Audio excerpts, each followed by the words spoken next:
Estamos de volta com o Informativo TVU. Nossa entrevista ao vivo de hoje é sobre a inteligência artificial e a experiência do usuário. Você sabe de que forma isso tem impactado os nossos dias? Para responder essa e outras questões, recebemos aqui no estúdio a professora do curso de jornalismo da UFO, Ana Paula Teixeira. Ana Paula, seja muito bem-vinda ao Informativo. Obrigada, boa noite. Para a gente iniciar esse bate-papo, eu queria que você falasse quais são as tendências da inteligência artificial, como ela influencia o nosso dia a dia. Atualmente está muito acelerado, a tecnologia está cada vez mais expansiva. Então, no dia a dia, para as próximas gerações, a inteligência artificial vai estar em tudo.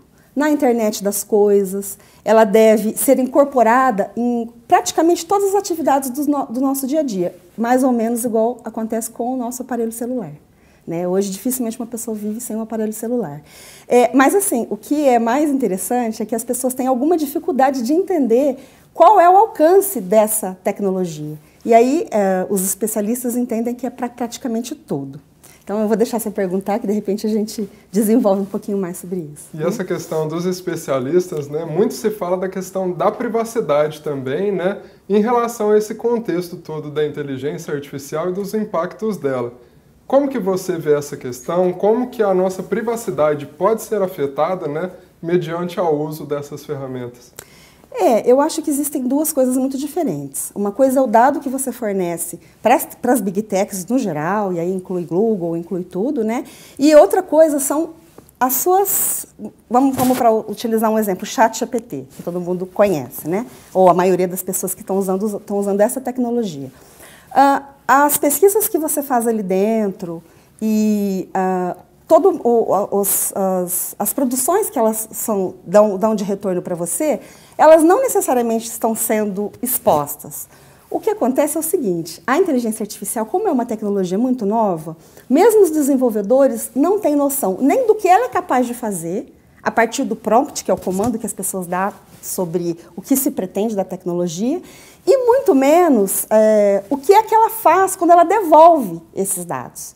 Então, nem é uma questão apenas de regulação, que é uma questão importante, que hoje, por exemplo, está sendo discutida a lei para regular a inteligência artificial no Brasil, envolvendo direitos autorais, envolvendo uma série de coisas. Então, a preocupação nem é tanto a exposição dos dados, ainda que exista uma lei de proteção geral dos dados que regula também isso.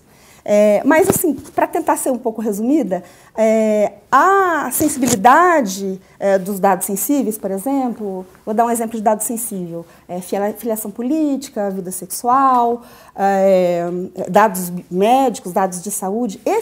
Normalmente, esses dados eles têm uma certa proteção pela lei.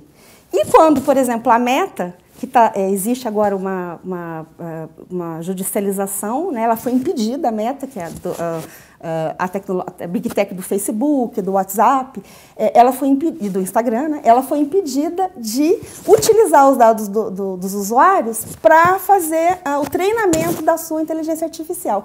E por que isso? A Autoridade Nacional de Proteção de Dados entendeu que esse uso interferia nessa privacidade. Justamente por quê? Porque não são os dados, o seu CPF, esses dados que você insere para se cadastrar, mas uma amostra dos seus dados que você expõe.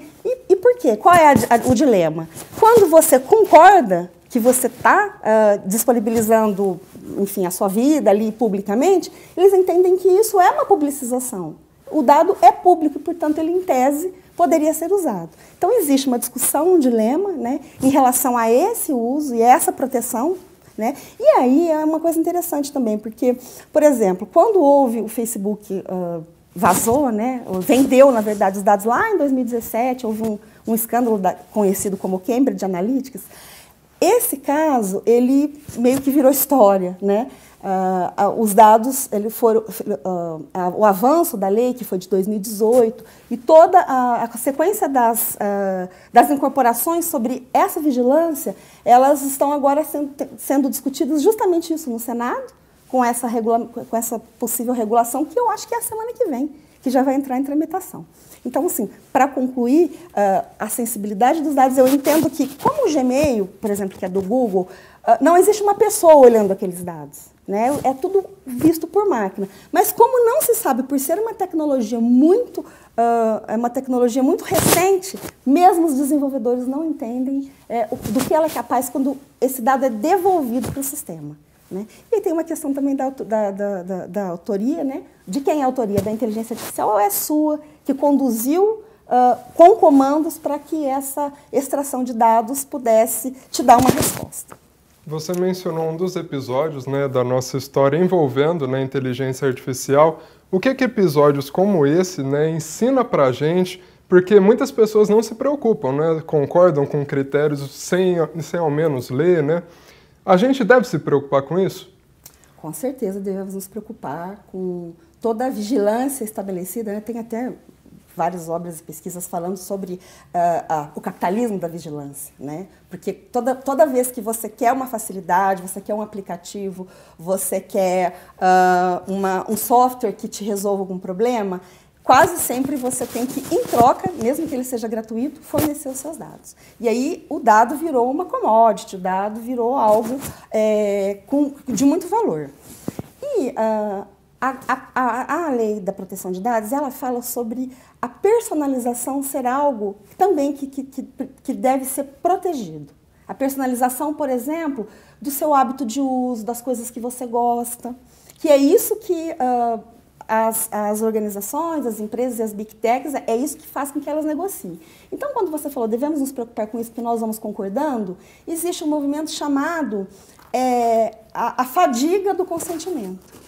Tudo é desse tamanho, os termos, letras miúdas, então você às vezes nem lê, né? Você quer trocar o seu dado por uma facilidade de, por exemplo, colocar uma legenda no vídeo, alguma coisa assim, você fornece os seus dados. E principalmente pela fadiga do consentimento, você vai, autoriza. E isso é realmente um problema.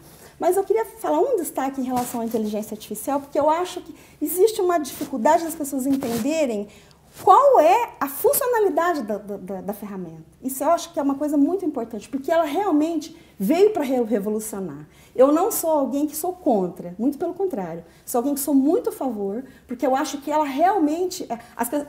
Para quem quer usar ela como Google, fazer uma pergunta, não, isso é absolutamente usar frações de milésimos da possibilidade. Ela é uma ferramenta muito potente, capaz de oferecer insights, soluções, muitas coisas prontas, mas não é uma coisa muito simples. Não é um usuário, por exemplo, muito recente, não vai conseguir explorar o máximo da ferramenta como ela poderia, né? E como que você recomenda esse uso no dia a dia, né? Você já se colocando como a favor dessas ferramentas, colocando também a possibilidade que ela oferece, né? Como que a gente deve utilizar no dia a dia, às vezes não ultrapassar esse limite aí, às vezes o famoso Ctrl+C, Ctrl+V, né? Quais são os limites da ferramenta e como que a gente pode melhorar esse uso? Essa é uma pergunta muito boa, porque, por exemplo, quando eu dou um enunciado de um trabalho no curso de jornalismo, quando você percebe, é muito perceptível que os alunos utilizaram a ferramenta, porque normalmente eles dão os mesmos comandos, e aí vem textos muito iguais, né? Então isso é uma tristeza, né? Porque assim, isso provoca preguiça de pensar. Então o tal Ctrl+C, Ctrl+V que você falou. Mas essa ferramenta, ela é maravilhosa. Você poderia ir conduzindo a sua criatividade, você pode aprender com ela. Me dê sugestões sobre esse tema para que eu possa pensar. Ela vai lá e dá 10 sugestões. Então, a sugestão número 5, eu gostaria de aprender sobre ela. E ela te faz um manual de aprendizado. Aí, com o manual de aprendizado, o que nós podemos agora, que tipo de ferramenta eu posso usar para seguir esse passo a passo? Então, assim, ela vai te ensinando, ela vai trazendo... Só que, assim, ela alucina, né? Ela alucina, então, tem muitas técnicas, a gente não vai conseguir esgotar aqui, né? Para conseguir... e o enviesamento também, porque ela é testada fora, né? E a Meta tentou fazer, no Brasil, com que a língua falada do português brasileiro, com a nossa cultura, com o nosso jeito, pudesse desenvolver uma tecnologia aberta, em parceria com a IBM, ou seja, aberta significa que muitas pessoas podem mexer, utilizar, se apropriar, e isso seria muito importante, porque como eles estão atrás da OpenAI, que é a desenvolvedora do ChatGPT, então abrir a tecnologia é muito bom para que outras pessoas possam colaborar e eles possam correr É claro que é uma questão de interesse capitalista e tal, mas fazer com que ela seja aberta para não ficar para trás. Então, assim, o português do Brasil com o Facebook seria para isso, o Instagram, né? Para poder treinar, mas aí está judicializado, por enquanto não vai fazer. E, então, só para fechar o uso, a Microsoft, por exemplo, usa o ChatGPT no seu chat Bing Chat. É a 4, inclusive, é a melhor, gratuitamente. Então, eles estão tentando, estão testando, investindo, né?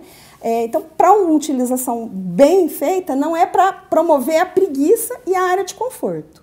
Mas, por exemplo, para você pegar um relatório de 1.200 páginas, como, por exemplo, da Covid, e o jornalismo conseguir extrair resumos, né? Possibilitar um trabalho com uma acurácia muito mais rápida. Né? Então, é mais ou menos por aí. Ela é para ser um assistente que tem muita capacidade, muita potência de inteligência para te ajudar nas suas rotinas do dia a dia, mas não para promover a preguiça e assim, às vezes com o cansaço você acaba, mas a ideia não é essa, né? A ideia é que você consiga trazer o melhor de você utilizando a ferramenta, né? E não se escorando nela. Excelente, professora. Muito obrigado pela sua participação.